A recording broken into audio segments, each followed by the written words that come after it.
Good morning. This is the crypto day morning. Today's date is Monday, the 15th day of October, 2018. And holy shit, if this is real, I'm just waking up. It is 6:42 a.m. in the morning. And either Bitcoin has had a substantially amazing gain right here. 1, 2, 3, but pretty much midnight last night, going from, well, in the tether 6400 up to 76. Now that's 69, but this is the tether. Okay, so I'm going to open a new tab up, go to my trading view, and see the story here.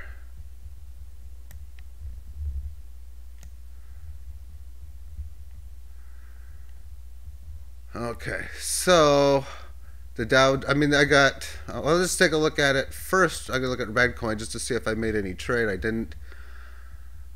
Theta, I sold some of that against Binance Coin. I haven't done any of those trades or reacted to them yet. I'm reacting to the Bitcoin price. Now let's see. 6,400 against this. Well, Bitcoin's up 4%. So let me just show you everything here. So this is going on something interesting with Tether. Now it's causing Bitcoin price to go higher.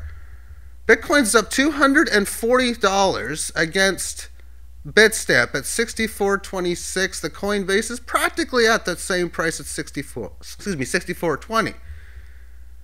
But now 68.89, which is that Tether price as well, on Bitfinex. Differential of price is 460. So now we're talking like 6%. Still, nonetheless, Bitcoin doing very, very well. So let's take a look at this on a technical analysis level.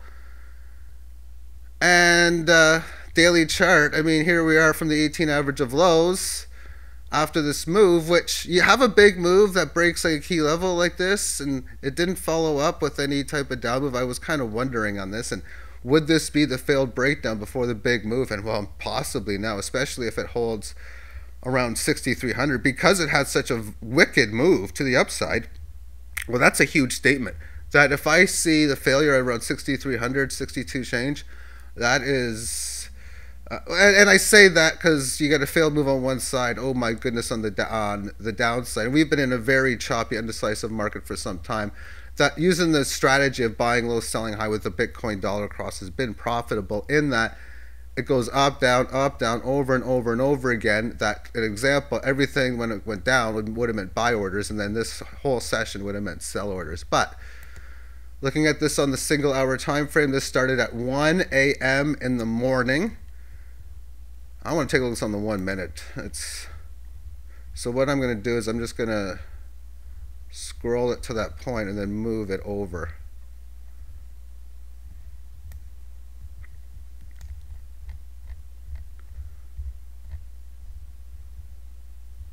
So there we have the start 6,200. It jumps up to 6,260. It was a normal move with current volatility, but the normal moves would stop at around 140. As the price action goes from 62.50 up to 64.10, so about 160, decent size move, pulling back to the 1 minute 18, and then 6,300 up to 66. That is just remarkable how it did such. Okay, I'm going to push this button here, which moves all the data to current.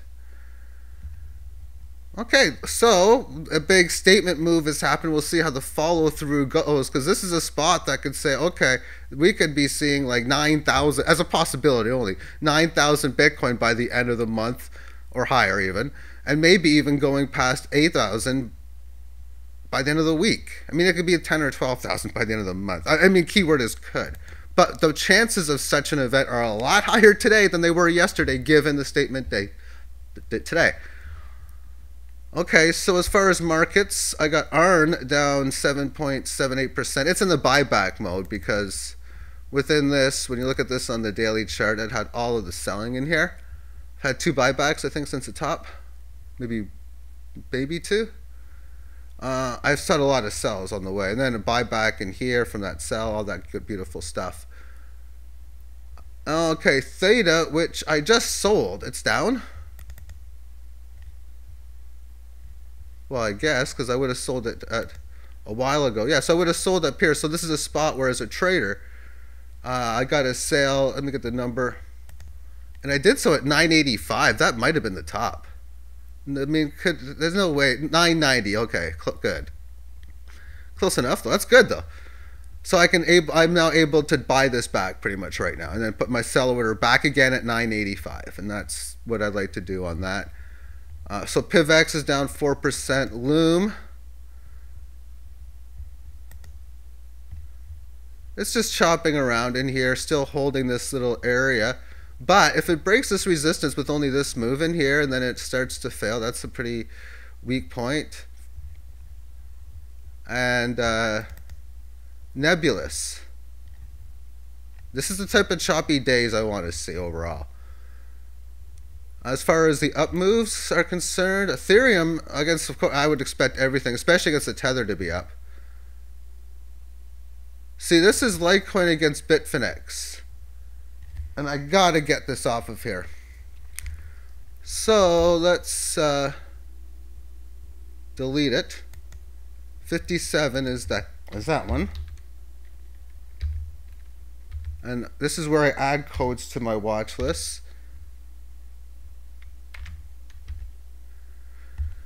Okay, so we got Coinbase, which has got about a year plus worth of data. Could go Kraken. Bitstamp, I think, is relatively safe. And it's 53.28. Okay, that makes sense.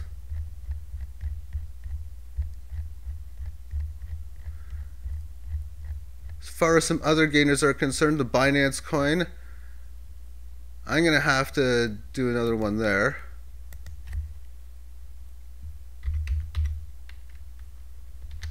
I do trade against the dollar, but I trade it against the I have to do the I do against the trading, or the true US dollar. So I have TUSD/BNB that should be on here.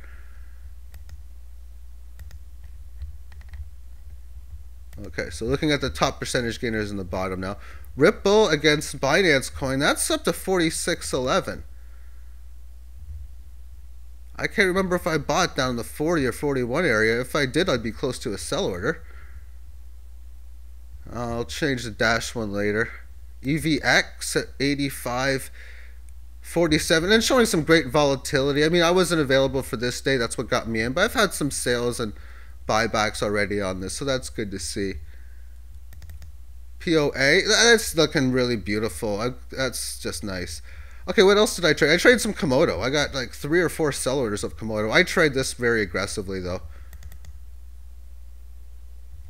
And I love this up and down choppy action. It has been so awesome for me. Seeing the price go up and down and up and down like this, it's just magnificent. And basically what it means is every time this price moves, it's just a little bit, like 1%, 1.5%, depending on the orders, then I sell a little bit of my portfolio, close to 1%. But the moves are over 1%, like 1.3% moves on average. And then if I buy and sell, I'm looking for a 7% or so sell back or buyback. So if I were to sell at 1780, I would be looking to buy it somewhere barely around 17. Maybe 1690, 1705, somewhere in that area. All right, so then our time frame. This has got a very beautiful setup, to say. It is really, really sweet. Let's take a look at this against Binance. I may have to pause the tape or end the video if there's a good arbitrage available. And you know what? I got to put it in here.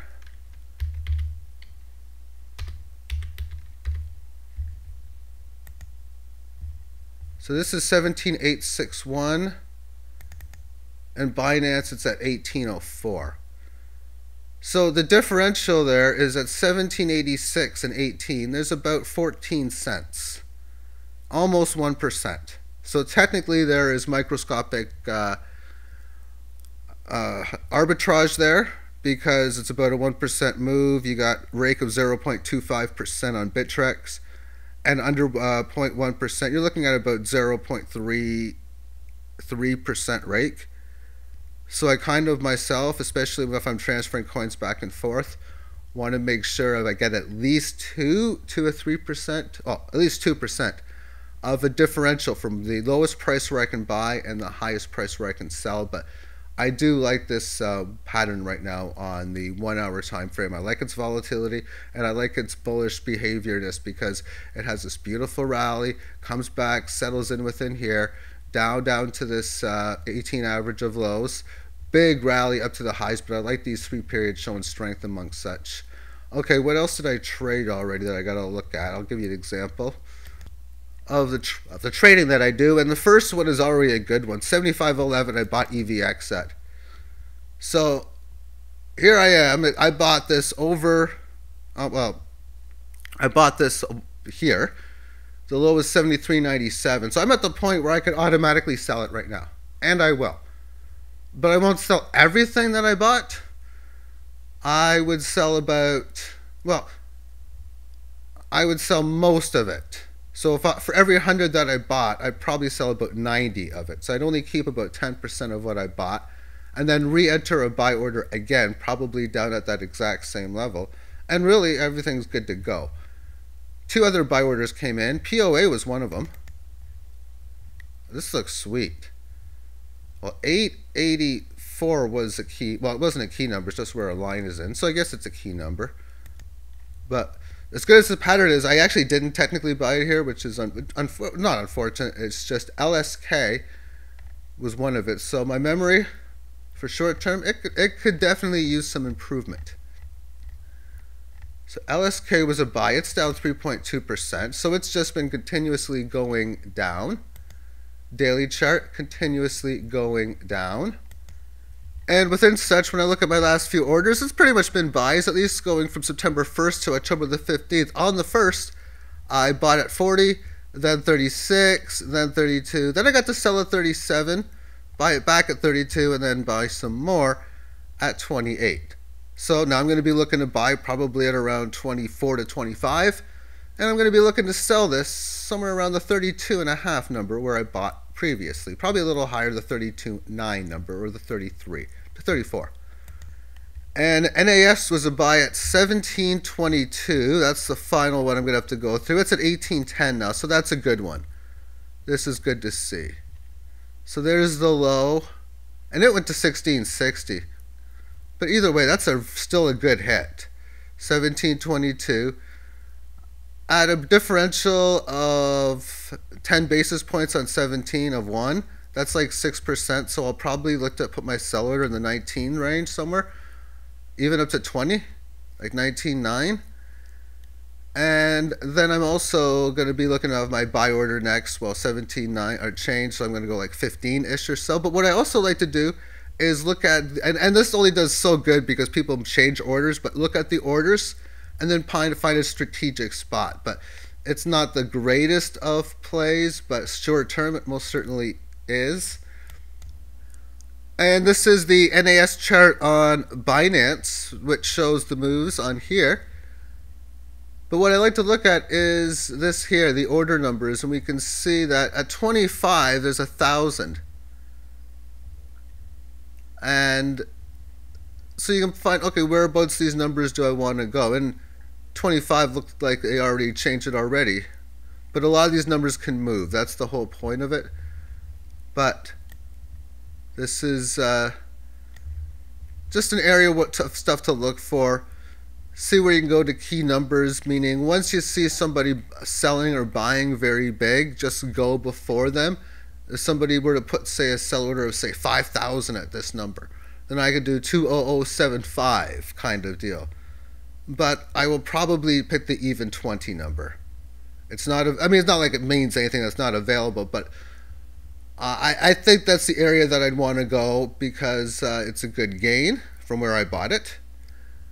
And there's really nothing in the way that's going to really, at this point, say, oop, And with 1,000 available at 0.205, yeah, that's the place to go. Anyway, thank you for tuning into this video. Hope you enjoyed the video, learned something. And now I got to find out more about Bitfinex and why the ratio has went not only to 2% just many days ago, differential from their price and we'll say the spot price of the real price, but now it's at like 6-7% differential, and we'll see how this goes, because anyone buying on or anyone who has Tether means, okay, I got to get out of it, which means you got to buy something. And on exchanges, that means going in here, and if we look at this, everything is up massively, because if you're wanting to get out of the Tether, that means you got to buy something, and this is what you can buy. If we look at true US dollar on here, this should be interesting. Where's TUSD against the Tether? Right here. 110. 110. That's a 10% differential. So again, as Bitcoin was rallying, you can't see when it started. I can. It was 1 o'clock. Very, very interesting. Thank you for tuning in. Have yourself a great day. Bye-bye.